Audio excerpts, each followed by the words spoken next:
Димка Иванова от 9 Б клас.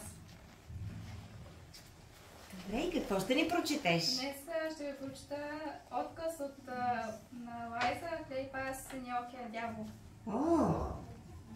Тя разказва за романтична история, при която момиче и момче се влюбват, но завършва трагично. Понеже момичето е понесла всякакъв вид насилие и днес искам да ви прочета един отказ от нея. Добре.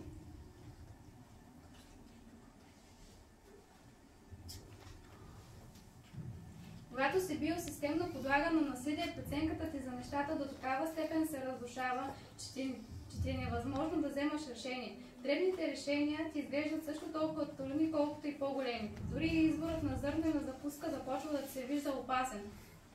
Толкова се боиш да не сбъркаш, да не бъдеш обвинен и наказан за това, че предпочиташ някой друг да поеме отговорността. Не изпитвах облегчение, че съм напуснала Ник, независимо дали все още бях с него. Аз бях затънала в убеждението за собствената си безполезност.